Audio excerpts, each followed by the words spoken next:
आप सुन रहे हैं समाचार एजेंसी ऑफ इंडिया की साई न्यूज में ऑडियो बुलेटिन। नमस्कार, आप सुन रहे हैं समाचार एजेंसी ऑफ इंडिया की साई न्यूज की समाचार श्रृंखला में बृहस्पतिवार 1 अप्रैल 2021 का प्रादेशिक ऑडियो बुलेटिन। अब आप रीना सिंह से समाचार सुनिए। मुश्किल घड़ी में पुलिस से महिलाओं के संपर्क और संवाद को सहज बनाने के लिए सरकार प्रदेश के 700 स्थानों में ऊर्जा महिला हेल्प डेस्क स्थापित कर रही है। बुधवार को पीएचक्यू से डीजीपी विवेक जौहरी, जबलपुर से हाईकोर्ट के प्रशासनिक जस्टिस प्रकाश श्रीवास्तव समेत अन्य अधिकारी इस ऑनलाइन उद्घाटन में शामिल हुए। ऊर्जा महिला डेस्क के लिए केंद्र सरकार ने 1 लाख प्रति डेस्क के हिसाब से 7 करोड़ रुपए मंजूर किए हैं। प्रदेश में पहले से 141 थानों में ऊर्जा महिला हेल्प डेस्क स्थापित की गई हैं। उनको भी इसमें शामिल किया जा रहा है। महिला अपराधों के हिसाब से इन महिला डेस्कों को ABC 3 श्रेणियों में बांटा गया है। महिला डेस्क के प्रभारी टीआई और संचालक महिला अधिकारी रहेंगी। जिन थानों में महिला अधिकारी नहीं है, वहां पर महिला अधिकारी की पोस्टिंग की जा रही है।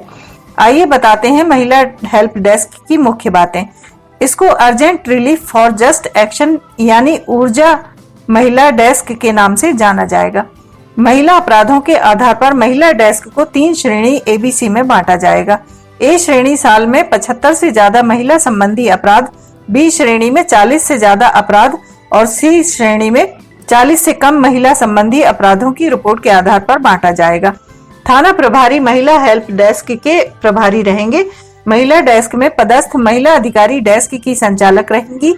महिला हेल्प डेस्क के लिए अलग से कक्ष की व्यवस्था की जाएगी। Amazon.in Mrignayani MP government emporium Kolkata के साथ सहयोग कर प्रदेश के 5000 से ज्यादा बुनकरों को अमेजन भारत में अपने ग्राहकों तक पहुंचाने में मदद करेगा। यह घोषणा Amazon.in के फ्लैगशिप कारीगर प्रोग्राम के तहत अपने मार्केट प्लेस पर मृगनयनी MP गवर्नमेंट एम्पोरियम को लॉन्च कर की है। इस लॉन्च Amazon.in द्वारा मध्य प्रदेश के बुनकरों को ग्राहकों तक अपने क्षेत्र के विशेष उत्पाद प्रस्तुत करने का अवसर प्रदान करेगा। इससे बुनकरों के जीवन एवं व्यवसायों को लाभ मिलेगा। यह अभियान डिजिटल समावेशन को बढ़ाने एवं बुनकर समुदाय को सशक्त बनाने के लिए चलाया गया है, जिससे उनके लिए आर्थिक अवसरों के निर्माण हो और स्थानीय उद्यमशीलता एवं रोजगार सृजन करने में मदद मिले। उमरिया जिले के बांधवगढ़ टाइगर रिजर्व में सोमवार से लगी आग के बीच एक बाघिन का शव मिलने से हड़कंप मच गया है।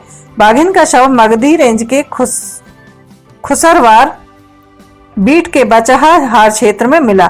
टाइगर रिजर्व के अधिकारियों ने इस बारे में कुछ नहीं बताया, लेकिन स्थानीय ग्रामीणों का कहना है कि बाघिन की मौत आग में झुलसने से हुई और इसलिए इसका चुपचाप अंतिम संस्कार कर दिया गया।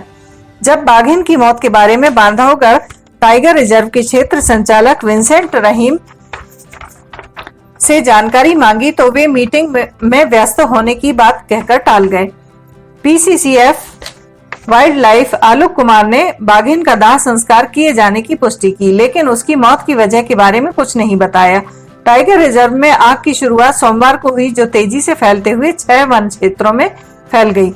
ग्रामीणों की मदद से 3 दिन बाद इस पर काबू पा लिया गया, लेकिन जंगल के अंदरूनी इलाकों में यह अब भी सुलग रही है। वाइल्ड लाइफ एक्सपर्ट्स की आशंका है कि आग के चलते बड़ी तादाद में वन्य प्राणियों की मौत हुई है, लेकिन इस बारे में अब तक आधिकारिक रूप से कुछ नहीं बताया गया। प्रदेश में कोरोना संक्रमण की दूसरी लहर ने अब सरकार को अपनी चपेट में लेना शुरू कर दिया है। प्रदेश के परिवहन एवं राजस्व मंत्री गोविंद सिंह राजपूत कोरोना पॉजिटिव हो गए हैं। गुरुवार उन्होंने सोशल मीडिया पर वीडियो शेयर कर इसकी जानकारी दी। राजपूत ने अपने में आए लोगों से कोरोना का टेस्ट कराने और सभी सावधानियां बरतने की अपील की है। राजपूत ने कहा है कि उन्हें कोरोना संक्रमण का कोई लक्षण महसूस नहीं हुआ। उन्होंने बुधवार को अपना टेस्ट कराया था, जिसकी रिपोर्ट पॉजिटिव आई है। राजपूत पिछले दिनों दमोह उपचुनाव के सिलसिले में जनसंपर्क के लिए गए थे। अपने विधानसभा क्षेत्र में फसलों में आग लगने की घटनाओं के बाद वे किसानों से भी मिलने पहुंचे थे। प्रदेश में कोरोना संक्रमण की दूसरी लहर के दौरान वायरस से संक्रमित होने वाले वे पहले मंत्री हैं। संक्रमण के पहले चरण में मुख्यमंत्री शिवराज सिंह चौहान सहित उनकी कैबिनेट के अधिकांश मंत्री इसका शिकार हुए थे। ग्वालियर में दहला देने वाली घटना सामने आई है। यहाँ किराना कारोबारी सत्यदेव शर्मा ने अपनी पत्नी, बेटे और बेटी की गला काटकर हत्या कर दी। बाद में उसने खुद भी फांसी लगा ली। घटना का पता तब चला जब सुबह 9 बजे दूध वाला घर पहुंचा और दरवाजा खटखटाया। जवाब न मिलने पर उसने पड़ोसियों को सूचना दी और फिर पूरा मामला सामने आया। एक पड़ोसी नीरज ने छत से सत्यदेव के घर में झांका तो एक लटके हुए आदमी के पैर दिखाई दिए। नीरज ने शोर मचाया तो भीड़ लग गई। मोहल्ले वाले दरवाजा तोड़कर घर में घुसे तो 45 साल के सत्यदेव, उनकी पत्नी 42 वर्षीय उषा, 12 साल के बेटे अश्विनी और 10 साल की बेटी मोहिनी के शव मिले। सत्यदेव का परिवार समृद्ध है। कुछ दिन पहले ही सत्यदेव ने मुरैना में 65 लाख का मकान खरीदा है। एक अन्य मकान और 8 बीघा जमीन भी है। सत्यदेव के 3 भाई हैं, सभी के अपने मकान हैं। माता पिता एक भाई के साथ गांव में रहते हैं। वे जब घटना स्थल पर पहुंचे तो बेसुध हो गए। कारोबारी की पड़ोसी 82 साल की कलावती ने बताया, रात 11 बजे सत्यदेव की पत्नी उषा दिखाई दी थी। घर से किसी तरह की लड़ाई की आवाजें भी नहीं सुनाई दी। समाचारों के बीच में हम आपको यह जानकारी भी दे दें कि मौसम के अपडेट जानने के लिए समाचार एजेंसी ऑफ इंडिया के चैनल पर रोजाना अपलोड होने वाले वीडियो जरूर देखें। मौसम से संबंधित अपडेट मूलतः किसानों, निर्माण कार्य करने वालों आदि के लिए फायदेमंद साबित हो सकते हैं। समाचार एजेंसी ऑफ इंडिया के द्वारा अब तक मौसम के जो पूर्वानुमान जारी किए गए हैं वे 95 से 99% तक सही साबित हुए हैं। ग्वालियर में NH 44 पर गुरुवार दोपहर हुए भीषण हादसे में बाइक सवार जिंदा जल गया। वह जेसीबी चालक था। डबरा से कैन में डीजल भरकर गोरा घाट की ओर जा रहा था। सिंध नदी के पुल पर बमरौली गांव के पास संतुलन बिगड़ने से वह बाइक समेत गिर गया। बाइक गिरते ही चिंगारी उठी और डीजल से भरी कैन ने आग पकड़ ली।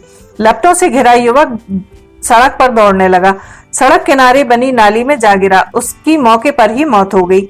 बानमोर निवासी 25 वर्षीय सोनू यादव गोरा घाट पर ठेकेदार के यहाँ जेसीबी चलाता था। गुरुवार को जेसीबी चलाते वक्त डीजल खत्म हो गया। इसी कारण वह डीजल लेने बाइक से डबरा गया। करीब 25 लीटर डीजल से भरी कैन लेकर लौट रहा था।